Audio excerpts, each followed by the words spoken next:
蓝忘机抱着忘机琴，起身遇见随着怨气的方向，沿路发现已经没有任何鬼物，思索间想到魏婴爷爷能力似乎比较高深，或是他所为。修长的手指汇聚了点点灵力，化为一只活蹦乱跳的灵雀。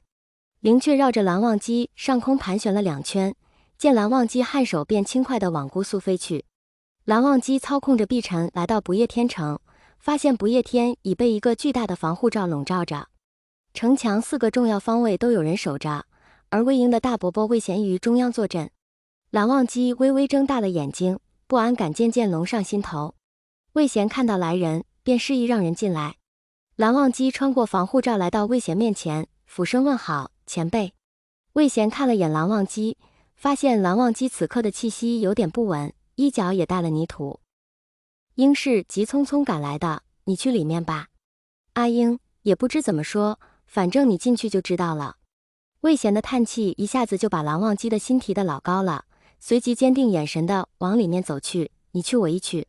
蓝忘机见着温家老少都围在房门外，温宁也恢复了身前模样，阿苑瘪着一张嘴，眼巴巴地望着房里。魏冕发现蓝忘机来了，一直空着的人选忽然有了着落。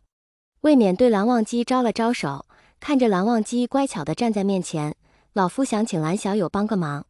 前辈请直言，晚辈一定全力以赴。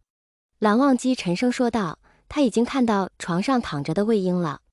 老夫为阿英治了一梦，本想稳固阿英道心，不曾想阿英心结太重，入梦已久，丝毫不见清醒之际。魏冕眸中是自责，是担忧，你与阿英是生死挚友，羁绊重于常人，可否请蓝小友入梦，将阿英带出？蓝忘机听得魏冕的生死挚友，眼神微微闪躲，可很快就被担忧所掩盖。蓝忘机颔首道，必不负前辈所托。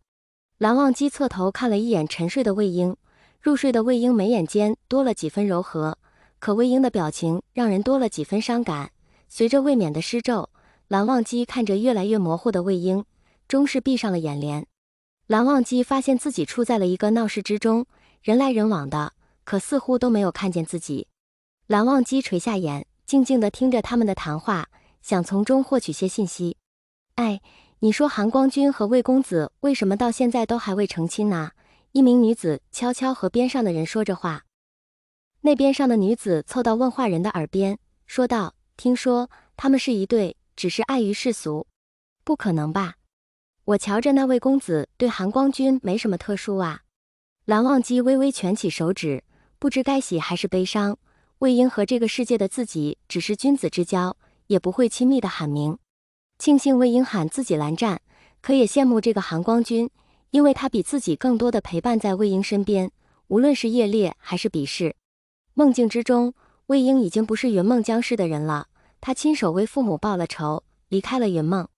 云梦江氏虽没被灭，可也成了温氏的附属。魏冕入梦前曾告诉他，可去夷陵的鹿林看一看，因为他的父母在那里。蓝忘机遇见前往夷陵，在那里他看见了魏婴，魏婴也看见了他，笑着主动地握上了自己的手。蓝忘机感觉自己心跳得特别快，不然怎么会听见魏婴说喜欢自己呢？一辈子在一起的喜欢吗？是真的，魏婴说喜欢自己。蓝忘机脑袋一片空白，身体已经由不得自己控制，紧紧地抱住魏婴，只听到自己也说了喜欢，不是魏婴就不行。梦醒了，蓝忘机看着床边空荡荡的位置，心也空了一片。忽然魏婴的小脑袋窜到了蓝忘机面前，魏婴的眼底可以清晰地看见自己。蓝忘机下意识地拽了拽被子，蓝二哥哥醒了。蓝忘机的耳朵红了又红，因为他看见魏婴背着魏冕偷偷做着口事，我喜欢你，真的特别喜欢。魏冕看着在那闹腾蓝忘机的小孩，终于放心下来了。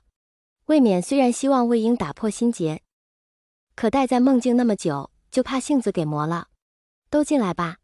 魏冕对着门外一大堆人说道，阿英醒了。宪哥哥。话音刚落，一个红色小团子就一马当先的跑了进来，拿着小脑袋使劲蹭了蹭魏婴衣服。魏婴弯下腰，一把把小孩抱了起来，将阿苑放置于手臂上，另一只手牢牢地放在他的背后，以防小孩摔下去。魏婴同样也蹭了蹭阿苑的小脸，逗得阿苑咯咯直笑。宪哥哥，你睡了好久，阿苑来找你玩都不行。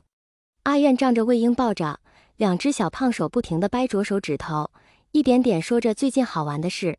其他人也静静地看着魏婴与阿苑的相处，魏公子无事就好，